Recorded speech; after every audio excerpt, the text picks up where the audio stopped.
Round of 15-ൽ ഇന്ന് Portugal Spain thrilling പോരാട്ടമാണ് നമ്മളെ കാത്തിരിക്കുന്നത്.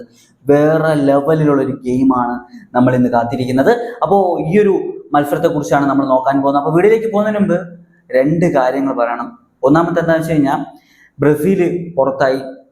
ആ ഒരു ഷോക്കിലാണ് ഞാൻ ഈ ഒരു വീഡിയോ ചെയ്തുകൊണ്ടിരിക്കുന്നത്. ഞാൻ ഒട്ടും പ്രതീക്ഷിച്ചിരുന്നില്ല. എന്തായാലും ഞാൻ ഈ നോക്കൗട്ട് റൗണ്ട് തുടങ്ങുന്ന സമയത്ത് ഒരു കാര്യം പറഞ്ഞിട്ടുണ്ടായിരുന്നു. ഓരോ മത്സരം കഴിയും തോറും ഓരോ വലിയ ടീമുകൾ പോവും, ഒപ്പം അവരുടെ ലെജൻഡറി ആയിട്ടുള്ള താരങ്ങളും ടീം വിട്ടു പോകും. അപ്പോൾ അത് നമ്മൾ ഉൾക്കൊള്ളണം എന്നത് ഞാൻ പറഞ്ഞിട്ടുണ്ട്. അറിയാലോ, വലിയ രീതിയിൽ സങ്കടം തരുന്ന കാര്യമാണ്. നെയ്മർ ഇന്റർനാഷണൽ ഫുട്ബോളിൽ നിന്ന് റിട്ടയർഡ് ചെയ്തു. അറിയാലോ, ഓരോ ടീം പോകുമ്പോഴും അവരുടെ ആ ഒരു മെയിൻ പ്ലേയേഴ്സ് പൊയ്ക്കൊണ്ടേയിരിക്കും. ഇന്നത്തെ മത്സരത്തിലും അങ്ങനെ കുറച്ച് പ്ലേയേഴ്സ് ഉണ്ട്. സാക്ഷാൽ ക്രിസ്ത്യാനോ റൊണാൾഡോ ഉണ്ട്. അപ്പോൾ സ്പെയിൻ പോർച്ചുഗൽ ഈ ഒരു ത്രില്ലിംഗ് പോരാട്ടത്തെ കുറിച്ചാണ് നമ്മൾ ഈ ഒരു വീഡിയോയിൽ നോക്കുന്നത്. എനിക്ക് പറയേണ്ട രണ്ടാമത്തെ കാര്യം എന്ന് വെച്ച് കഴിഞ്ഞാൽ, നമ്മുടെ ചാനൽ 10,000 സബ്സ്ക്രൈബിലേക്ക് ഇങ്ങനെ അടുത്തുകൊണ്ടിരിക്കുകയാണ്. നിങ്ങളുടെ ഒരു സപ്പോർട്ട് ഞാൻ പ്രതീക്ഷിക്കുകയാണ്. 2023 ജനുവരി 26 തുടങ്ങിയ ചാനലാണ്. എത്ര വർഷമായി, ഇപ്പോഴാണ് ആ ഒരു 10,000 എന്നൊരു അക്കത്തിലേക്ക് എത്തുന്നത്. അപ്പോൾ നിങ്ങളുടെ സപ്പോർട്ട് ഞാൻ പ്രതീക്ഷിക്കുന്നു. നമുക്കപ്പോൾ വീഡിയോയിലേക്ക് പോവാം.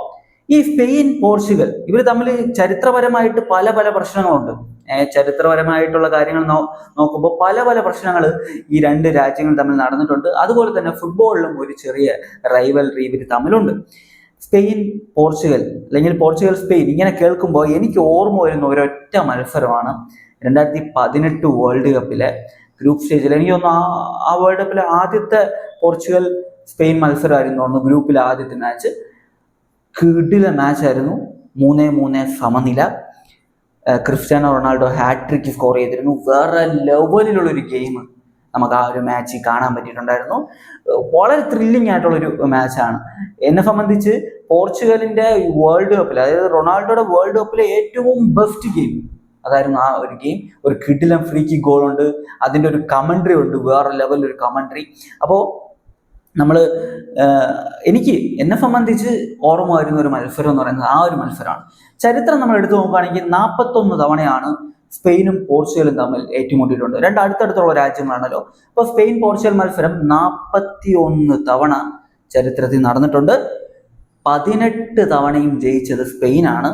7 തവണ പോർച്ചുഗൽ ജയിച്ചപ്പോൾ 16 മത്സരങ്ങൾ സമനിലയായിട്ടുണ്ട്. അതായത് ഈ മത്സരം സമനിലയാകാനുള്ള എല്ലാ സാധ്യതയും കാണുന്നുണ്ട്. പെനാൽറ്റി ഷൂട്ടൗട്ടിലേക്ക് പോയിട്ട് ഒരു ടീം അടുത്ത റൗണ്ടിലേക്ക് പോകാനുള്ള സാധ്യതയാണ് ഞാൻ കൂടുതലായിട്ട് കാണുന്നത് കേട്ടോ. എന്നെ സംബന്ധിച്ച് സ്പെയിനിന്റെ ഗെയിം അതെനിക്ക് ഭയങ്കര ഇഷ്ടമാണ്. അത് കാരണം എന്താ വെച്ച് കഴിഞ്ഞാൽ, ഞാൻ ആദ്യം കണ്ട ഫുട്ബോൾ ഗെയിം എന്ന് പറയുന്നത് 2010 വേൾഡ് കപ്പ് ഫൈനലാണ്. ഒരുപക്ഷെ അതുകൊണ്ടായിരിക്കാം. പക്ഷെ അവർ കളിക്കുന്ന ഒരു ബ്യൂട്ടിഫുൾ ഫുട്ബോൾ അല്ലേ, അതെനിക്ക് ഭയങ്കരമായിട്ട് ഇഷ്ടമുള്ള ഒരു പരിപാടിയാണ്. പക്ഷെ ഈ ഒരു മത്സരം സത്യം പറഞ്ഞു കഴിഞ്ഞാൽ എനിക്ക് തീരുമാനിക്കാൻ പറ്റുന്നില്ല. ആര് ജയിക്കണം, എനിക്കൊരു ഡിസിഷൻ എടുക്കാൻ പറ്റുന്നില്ല. നോക്കൗട്ട് ആണല്ലോ, ആരെങ്കിലും ഒരാൾ ജയിക്കണം, അയാൾ അടുത്ത റൗണ്ടിലേക്ക് പോകണം എന്നതാണ്. പക്ഷെ ആര് ജയിക്കണം എന്നൊരു ഡിസിഷൻ എനിക്ക് എടുക്കാൻ പറ്റുന്നില്ല. എന്തായാലും ഞാൻ സ്പെയിനിന് തന്നെയാണ് കൂടുതൽ സാധ്യത കാണുന്നത്. അവരുടെ ഈ ഒരു ഗെയിമൊക്കെ വെച്ചിട്ട് അവർ കളിച്ച 4 കളികൾ ഒരു ഗോൾ പോലും കൺസീഡ് ചെയ്തിട്ടില്ല. അങ്ങനത്തെ ഒരു സിറ്റുവേഷനിലൂടെയാണ് സ്പെയിൻ ഇപ്പോൾ ഈ ഒരു മാച്ചിലേക്ക് വരുന്നത്. പോർച്ചുഗലിനെ സംബന്ധിച്ച് ഒരു കയറ്റം ഇറക്കം എന്ന രീതിയിലാണ് അവരുടെ ഒരു ഗെയിം വരുന്നത്. ഗ്രൂപ്പിൽ ആദ്യ മാച്ച് മോശമായിരുന്നു, രണ്ടാമത്തെ മാച്ചിൽ അവർ കിടിലം കളി കളിച്ചു, മൂന്നാമത്തെ മാച്ച് വീണ്ടും താഴെ പോയി. ഇപ്പോൾ 4ാമത്തെ മാച്ച് ക്രൊയേഷ്യ ആയിട്ടുള്ളൊരു മാച്ച് ഒരു ആവറേജ് ലെവലിലേക്കാണ് എനിക്ക് തോന്നിയിട്ടുണ്ടായിരുന്നത്. പോർച്ചുഗലിനെ സംബന്ധിച്ച് ഈ വേൾഡ് കപ്പിൽ വരുമ്പോൾ ഏറ്റവും ബെസ്റ്റ് മിഡ്ഫീൽഡ് എന്ന പേരിൽ പോർച്ചുഗലിന്റെ മിഡ്ഫീൽഡ് അറിയപ്പെട്ടിരുന്നു. പക്ഷേ വേൾഡ് കപ്പിൽ ആ മിഡ്ഫീൽഡേഴ്സിന്റെ പെർഫോമൻസ്, ബ്രൂണോ ഫെർണാണ്ടസ്, വിറ്റീഞ്ഞ, ജവാനോഫ്, ഇവരുടെ പെർഫോമൻസ് എനിക്ക് അത്ര മികച്ചതായിട്ട് തോന്നിയിട്ടില്ല. മറുഭാഗത്ത് മികച്ചൊരു മിഡ്ഫീൽഡുള്ള ടീം കൂടിയാണ് ഈ ഒരു സ്പെയിൻ എന്ന് പറയുന്ന ടീം. അവരുടെ ആ ഒരു പെഡ്രി, റോഡ്രി, ഡാനി ഓൽമോ ഇവർ കിടിലനായിട്ട് കളിക്കുന്നുണ്ട്. കഴിഞ്ഞ മത്സരങ്ങളൊക്കെ ശ്രദ്ധിച്ചു കഴിഞ്ഞാൽ ഇവർ അവരുടെ റോള് പെർഫെക്റ്റ് ആയിട്ട് ചെയ്യുന്നുണ്ട്. ഈ ഒരു മാച്ചിലേക്ക് വരുമ്പോൾ ഏറ്റവും എടുത്തു പറയേണ്ടത് 2 കാര്യങ്ങളാണ്, 2 മേഖലകളാണ്. ഒന്നാമത്തത് സ്പെയിനിന്റെ മിഡ്ഫീൽഡ് വേഴ്സസ് പോർച്ചുഗലിന്റെ മിഡ്ഫീൽഡ്. ഈ ഒരു മാച്ചോട് കൂടി ഓൾമോസ്റ്റ് നമുക്ക് അറിയാൻ പറ്റും ഏത് മിഡ്ഫീൽഡാണ് മികച്ച മിഡ്ഫീൽഡ് എന്നത്. പിന്നെ രണ്ടാമത്തെ കാര്യം എന്ന് പറയുന്നത് വിങ് ബാക്ക് പൊസിഷൻസ് ആണ്. അറിയാമല്ലോ, ലാമിൻ യമാൽ, മറുഭാഗത്ത് മറ്റേ നിക്കോ വില്യംസ് ഉണ്ടെങ്കിലും വേറൊരു പ്ലെയറിനാണ് കളിപ്പിക്കാറ്. എന്തോ ബേലനോ അങ്ങനെ എന്തോ ഒരു പ്ലെയറിനാണ് കളിപ്പിക്കാറ്, മറ്റേ അത്ലറ്റിക്കോ മാഡ്രിഡിന്റെ പ്ലെയർ.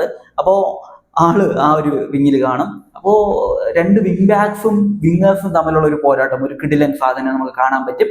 അപ്പോൾ അവസാനമായിട്ട് ഈ ഒരു മാച്ച് നമ്മൾ കണ്ടിട്ടുള്ളത് നാഷൻസ് ലീഗിന്റെ ഫൈനലിലായിരുന്നു. അന്ന് 2-2 സമനിലയായിട്ട് ആ ഒരു ഫൈനൽ പെനാൽറ്റി ഷൂട്ട് ഔട്ടിൽ പോർച്ചുഗൽ ജയിക്കുകയായിരുന്നു, അവർ കപ്പടിച്ചു. ആ ഒരു ഫൈനൽ കണ്ടവർക്കറിയാം സ്പെയിൻ വളരെ നന്നായിട്ട് കളിച്ചിരുന്നെങ്കിലും ഡിഫൻസിൽ കുറച്ച് പ്രശ്നങ്ങളുണ്ടായിരുന്നു സ്പെയിനിന്. പക്ഷെ നിലവിൽ സ്പെയിനിന്റെ ഈ ഒരു സീസണിലെ ഈ ഒരു വേൾഡ് കപ്പിലെ പെർഫോമൻസിൽ ഡിഫൻസ് വളരെ സോളിഡ് ആണ്, ഒരു ഗോൾ പോലും കൺസിഡർ ചെയ്തിട്ടില്ല. അത് മാത്രമല്ല, എടുത്തു പറയേണ്ട കാര്യം, ആ ഒരു വേൾഡ് കപ്പിലെ ഡിഫൻസ് അതിനേക്കാൾ, ആ വേൾഡ് കപ്പ് അല്ല നാഷൻസ് ലീഗിലെ ഡിഫൻസിനേക്കാൾ ബെറ്റർ ആയിട്ടുള്ള ഒരു ഡിഫൻസുമായിട്ടാണ് സ്പെയിൻ ഇത്തവണ കളിക്കുന്നത്. അവര് ഐമറിക് ലാപ്പോർട്ട് ആ ഒരു ഡിഫൻസിലുണ്ട്. പൗക്കു ബാർസി അത്യാവശ്യം നന്നായിട്ട് കളിക്കുന്നുണ്ട്. കിടിലൻ കളിയാണ് പൗക്കു ബാർസി കളിക്കുന്നത്, അത്യാവശ്യം നന്നല്ല, കിടിലൻ കളിയാണ് കളിക്കുന്നത്. അപ്പൊ അതുകൊണ്ട് തന്നെ ഒരു തീ പാറുന്ന പോരാട്ടം നമുക്ക് എന്തായാലും കാണാൻ പറ്റും. ക്രിസ്ത്യാനോ റൊണാൾഡോ 4 കളികൾ 3 ഗോള്, വളരെ മികച്ച രീതിയിൽ തന്നെയാണ് ആളുടെ കാര്യങ്ങൾ പൊയ്ക്കൊണ്ടിരിക്കുന്നത്. അപ്പോൾ ഒരു കിടിലൻ ത്രില്ലിംഗ് പോരാട്ടം നമ്മളെ കാത്തിരിക്കുന്നു. എന്തായാലും ഈ മത്സരം പോർച്ചുഗല് അടുത്ത റൗണ്ടിലേക്ക് പോകണമെന്ന് എനിക്ക് ആഗ്രഹമുണ്ട്, ഇല്ലെന്നൊന്നും പറയുന്നില്ല. പക്ഷെ നമ്മൾ നോക്കുമ്പോൾ സ്പെയിൻ വളരെ സോളിഡ് ആയിട്ടുള്ള ഒരു ടീമാണ്. കഷ്ടമാണ്, എന്നാലും ഞാൻ പ്രെഡിക്റ്റ് ഒന്നും ചെയ്യുന്നില്ല. എൻ്റെ പ്രഡിക്ഷൻ, കഴിഞ്ഞ മാച്ചിലെ പ്രഡിക്ഷനൊക്കെ വളരെ തേഞ്ഞു പോയി. അതുകൊണ്ട് തന്നെ പ്രഡിക്ഷൻ ഒന്നും ഞാൻ ചെയ്യുന്നില്ല. ഇതൊരു പെനാൽറ്റി ഷൂട്ട് ഔട്ടിൽ ഇതിൻ്റെ ഒരു ഡിസിഷൻ വരും എന്നാണ് ഞാൻ പ്രതീക്ഷിക്കുന്നത്. റെഗുലർ ടൈമിലും ഇഞ്ചുറി ടൈമിലൊന്നും ഇത് ആര് ജയിക്കും എന്നത് നമുക്ക് ഉറപ്പിച്ച് പറയാൻ പറ്റത്തില്ല. പെനാൽറ്റി ഷൂട്ട് ഔട്ട് വരെ പോകും.